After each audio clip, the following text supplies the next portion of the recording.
Euzu billahi mineşşeytanirracim. Bismillahirrahmanirrahim. Elhamdülillahi rabbil alamin.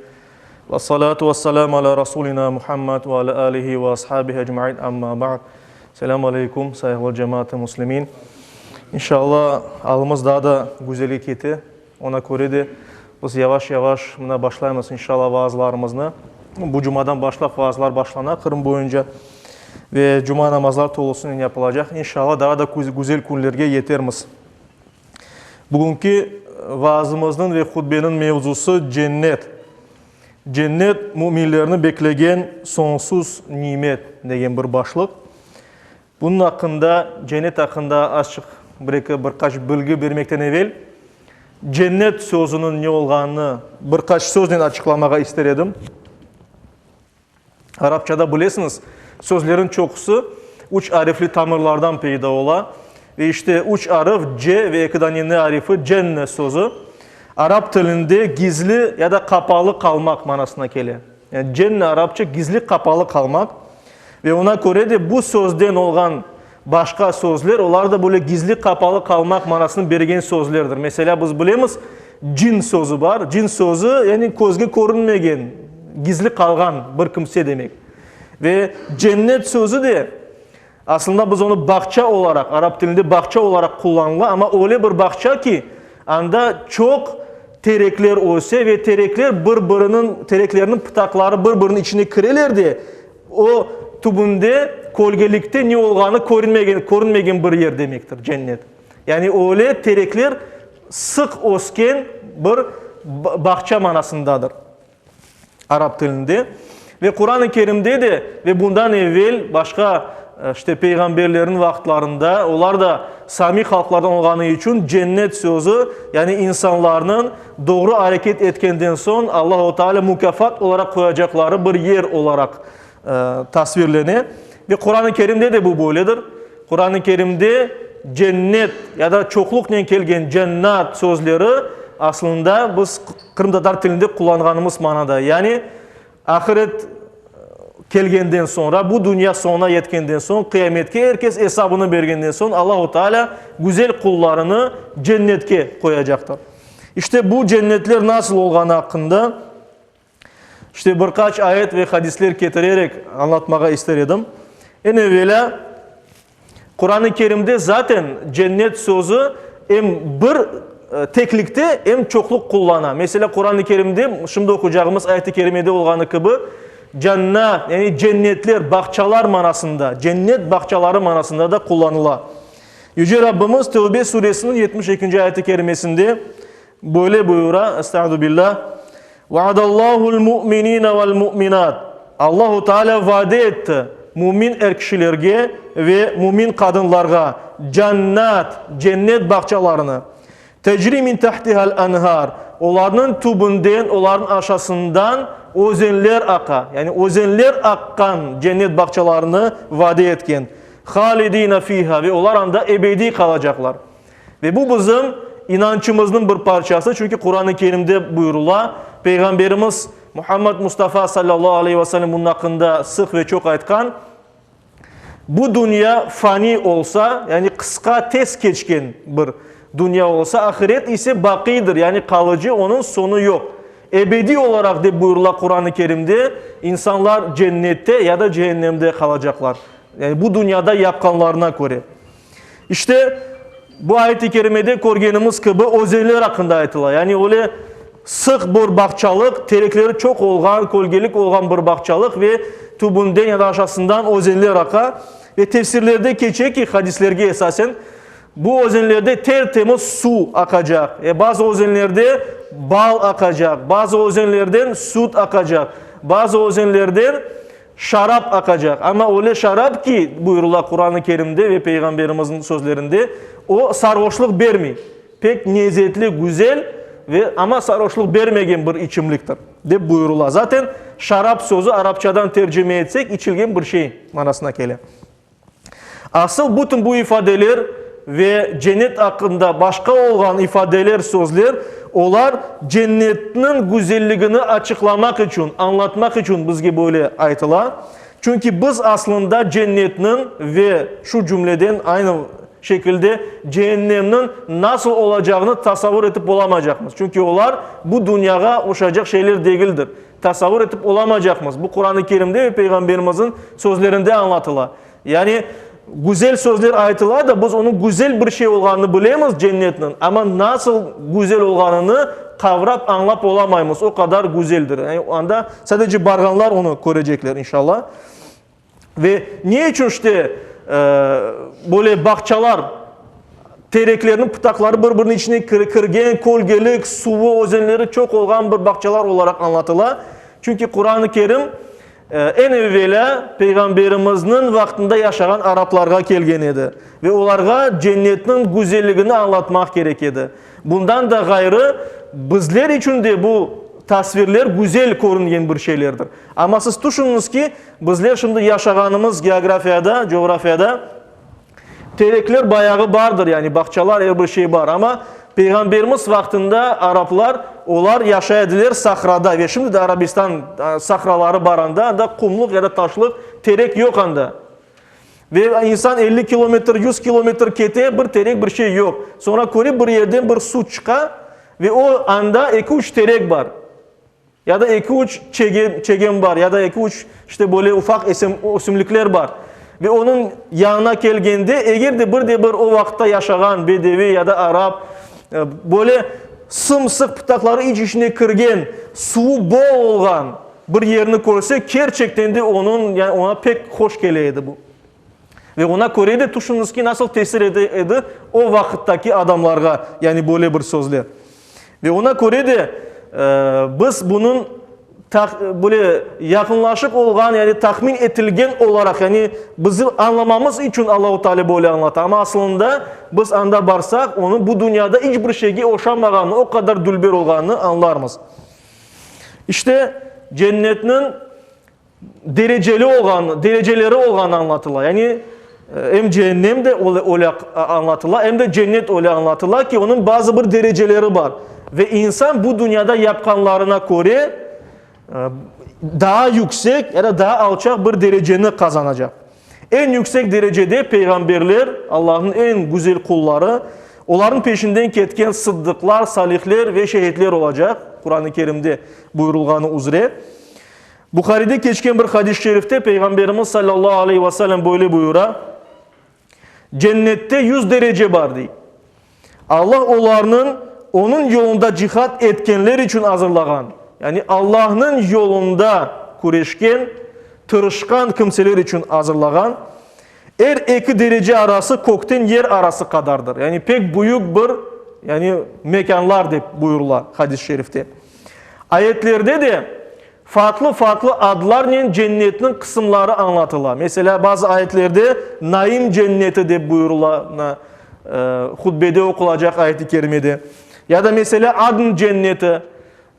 Ruslar ona rayski isadı Edema deyilir. Edemski isadı. Arapça Adn deyip geçe. Cennatu Adn. Mesela Husna cenneti geçe. Ya da Darussalam ve Darul Mukama degen yerler. Ya da Meva cenneti. Cennetul Ma'va deyip geçe Kur'an-ı Kerim'de. Ya da Firdevs cenneti. Yani böyle adlarla cennetin bazı bir kısımları olganı, dereceleri olganı anlaşılar. Bukhari'de geçken bir hadis-i şerifte Peygamberimiz sallallahu aleyhi ve sellem böyle tefsir etkinidir Müslümanlarga. Allah'tan istediğiniz vakit Firdevs cennetini isteyiniz dedi. Peygamberimiz sallallahu aleyhi ve sellem. Firdevs cenneti. Çünkü Firdevs cenneti cennetin ortası ve en yükseğidir.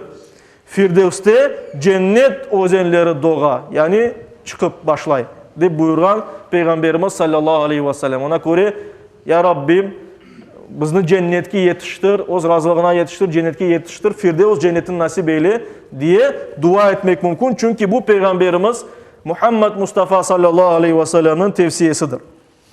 Cennetin ya da cennetteki hayatının bazı hususiyetleri hakkında aytmağa isteyeyim ben. Yani cennetke bargan insanlar anda nasıl hayat sürecekler, nasıl olacaklar anda ve birkaç misal getireyim ayetlerden ve hadislerden.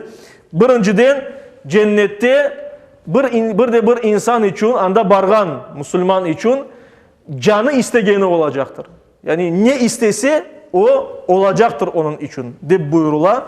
Mesela Zuhruf suresinde Kur'an-ı Kerim'de 71. ayet-i kerimesinde böyle buyurula. Cennetke bargan kimselerge böyle ayetila. Ve fiha ma teştehil enfus. Canları istegenleri, sizin canınız istegeni her şey baranda de buyurula. Ve talazzul a'yun ve gözünüzge hoş gelgen her bir şey sizler için bardıranda. Hoş görgeniz her şey sizge olacaktır. Ve entum fiha halidun ve siz anda ebedi olarak kalacaksınız. Sonsuzluğa kadar sonu olmayacak bunun. Tirmizi'de geçken bir hadis-i şerifte ise böyle bir meraklı hadis geçe. Biri Peygamberimiz sallallahu aleyhi ve sellem'den soragan edi. Ey Allah'ın peygamberi, Allah'ın elçisi, ya cennette at var mı? Cennette at olacak mı? Ya da atlar olacak mı? Ve Peygamberimiz sallallahu aleyhi ve sellem böyle ayette. Allah Teala seni cennetke koysa kızıl yakuttan, kızıl yakut yani o pahalı taş rubin demek. Rubinden, kızıl yakuttan olgan bir at üstünde anda dolaşmağa istesin, yani tam bir taştan bir at üstünde dolaşmağa istesin, o seni istegen yerge uçuracak dedi Peygamberimiz sallallahu aleyhi ve sellem. Yani istegen at olabilir. İstesen tırı dünyada olganı gibi, istesen yakuttan olur, istesen zumruttan olur, istesen elmastan olur. Ve o sadece böyle çaptırıp seni ap ketmez, istegen yerini uçurup ap getirdi Peygamberimiz sallallahu aleyhi ve sellem. Diğer bir sahabe Peygamberimizden aman soragan. Demek ki böyle bir sual, ya cennette deve var mı, olacak mı? Deyip soragan. Şimdi bazıları demek atlarını seviyor, bazıları belki develerini seviyor Araplardan. Ve Peygamberimiz buna biraz farklı cevap verdi. Böyle ayette. Eğer Allah seni cennetke koysa, anda canın çekken her şey, kozun hoşlanğanı her şey olacak dedi. Yani istegen her şey olur anda. Sesin deve olur, sesin at olur vesaire. Ve bir de bir kimse cennette olganda bir şey istegende o aman ola. Yani istedi mi aman ola. Ve bunun misalini getirecek olsak Bukhari'de geçen bir hadis-i şerifte Peygamberimiz sallallahu aleyhi ve sellem böyle hadis buyura. Bir adam cennetke bargandan sonra cennetke nail oldu Allah'ın razılığına yetişip ve anda toprakla uğraşmak için Rabbinden ruhsat isteyecek diye Peygamberimiz. Yani isteyecek ki bir şey toprakla uğraşıp bir şey saçmağa yerge. Ve buna Allah'tan ruhsat soracak. Ve Rabbi Allahu Teala sen istegen alda değilsin mi? Yani sen istegeni gibi böyle yapacak işlerini böyle güzel, hoşnut, sevingen alda yaşamaysın mı cennette deyip soracak. Evet diyecek o adam. Lakin ben toprakla uğraşmağa seveyim aytacak. Yani toprakla uğraşmağa isteyeyim diyecek. Ve ona ruhsat verilecek ve o uğurluk ekecek ve o uğurluklar bir anda osup ekin çıkacak, osup çıkacak, işte çiçekleyecek, ondan sonra meyve getirecek ve bu adam dağlar gibi bereket toplayacak diye buyura Peygamberimiz sallallahu aleyhi ve sellem. Başka bir misal, başka bir hadiste Peygamberimiz sallallahu aleyhi ve sellem diyor ki bir de bir insan yani cennette aşamağa istese ona aman istegen aşıp yanında peyda olur ve mesela bir kuş etini aşamağa istese odur ki kuş eti bilesiniz Peygamberimiz vaktlarında öyle pahalı bir şeydi. Herkes aşamagan mesela bedeni gibi kuşlarını hani padişahlar aşağıydı ya da zengin adamlar. Aşamağa istese böyle kuş etini aman kavrulgan, pişirilgen şeklinde onun yanında peyda olur. O vakit, düşüngeni vakit. Ve insanlar işte cennette olganlar onu aşağı bitirirler ve kemikler bir yerde kalır. Aşağı bitirgenden sonra kemikler üstünde gene o kuş yaratılır ve uçup getir cennette oz yolunu tutar deyip Peygamberimiz sallallahu aleyhi ve sellem. Bundan da gayrı canı istegeni her şey olur degende bir de bir insan cennette, cennetlik insan anda o suratını nasıl istese değiştirebilir. Biz bilemiz bazı hadislerge göre kadın kişiler cennetke barsa anda er daim 18 yaşında olacak. Bazı hadislerinde buyururlar ki kişiler cennetke barsalar anda er daim 33 yaşında olacak. Çünkü kızlar için 18 yaş, kişiler için 33 yaş en güzel kemalatlı vaktları sayılar. En dülber vaktları ve ona göre de İsteseler bu yaşta ama isteseler başka yaşta da olabilirler. Ve buyurulğanı gibi onlar istegenleri şekilde o suretlerini değiştirebilirler. Yani başka türlü görünmeleri mümkün. Ve onlar en dülber insanlar şeklinde de görünmeleri mümkün olacak. İsteseler birkaç yani farklı böyle şekilleri olur, görünüşleri olur. Yani istegenleri olacaktır insanların. Ve hadislerge esasen biz bilemiz ki cennette gece olmayacak. Çünkü Peygamberimiz sallallahu aleyhi ve sellem buyurdu. Cennette gece yok, o nurdan ibarettir. Yani yanında ancak nur, aydınlık var, gece olmayacak diye buyurula. Ve geceye de ihtiyaç kalmayacak. Çünkü gecede insanlar ne yaparlar? Yuklap toyalar, yorgunluklarını yok ederler. Ama yuku da olmayacak cennette. Yani insan yuklamayacak cennette. Niçin bu dünyada insanlar yuklaylar? Çünkü acizler. Yani bolduralar, yorgun düşeler, rahatlanmak gerek. Ya da gece vaktinde şimdi her tarafta ışık var, böyle yarık var ama eski vaktlarda o problem aydı. Onun için karanlıkta insanlar yatıp yuklayabilir, rahatlanabilir, kunduzları çalışabilir. Ve Kur'an-ı Kerim'de de bunun hakkında buyurulur. Hicr suresinin 48. ayeti kerimesinde Estaizu billah la yemassuhum fiha nasab ve onlara cennette olan kişilerge yorgunluk dokunmayacak diye buyurulur.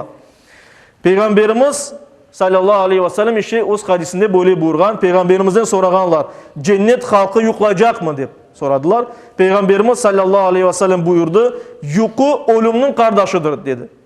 Yani yuku ölümün kardeşidir. Cennet halkı ise yuklamaz dedi Peygamberimiz sallallahu aleyhi ve sellem. Yani ölümle yuku aslında aynı şeyler. Sadece yuklanan insan uyana, ölgen insan uyanmay. Aslında aynı şeyler de dinimiz boyunca Kur'an-ı Kerim'de ve Peygamberimizin sözlerinde buyurulmakta. Daha sonra da cennette bir anlaşmazlık olmayacak. Yani davalar, böyle münakaşalar, insanların birbirinin kavga etmesi öyle şeyler hiçbir vakit olmayacak. Niye için? Çünkü bu dünyada her bir insanın konumunda olan resurslar sınırlıdır. Yani belli para var, mesela belli toprak var, ondan ziyadesi yok. Ve insanlar onun için kavga ederler birbirine. Çünkü o da istey, bu da istey. Ama cennette insanın istegeni olacak ve ona göre de kavga etmeye gerek olmayacak. İstegeni kadar var. Toprak istesin toprak var, para istesin para var. Ama para gerek olmaz ben belesem o yerlerde.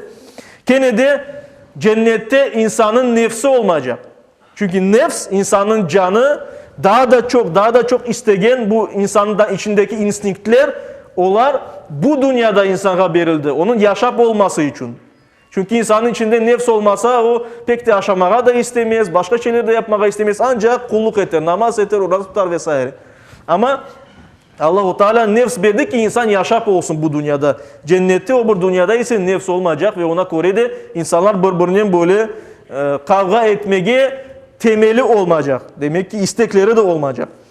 Mesela Hicr suresinin 47. ayeti kerimesinde Yüce Rabbimiz böyle buyura Estaizu billah وَنَزَعْنَا مَا فِي صُدُورِهِمْ مِنْ غِلٍ ve yüreklerinde olan, sinelerinde, yüreklerinde olan kinden, açuvdan ne olsa onun hepsini çıkaracakmız değil Allah-u Teala insanın yüreğinden.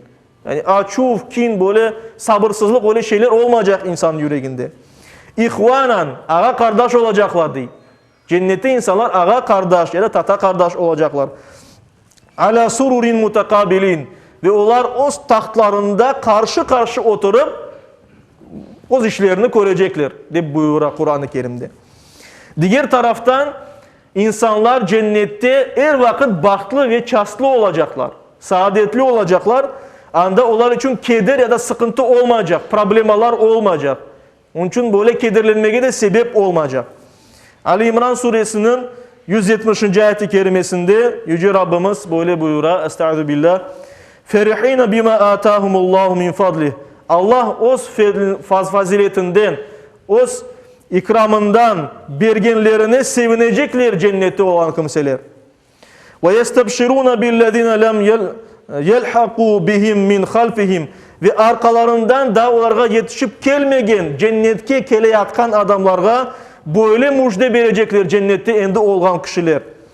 Ella havfun aleyhim ve lahum yahzanun. Onlar için korku olmayacak ve onlar kederlenmeyecekler. Keder olmayacak artık onlar için. İşte saygılı cemaat-i muslimin, cennetke kimler baracak? Yani bütün bu nimetlerge kimler nail olacak?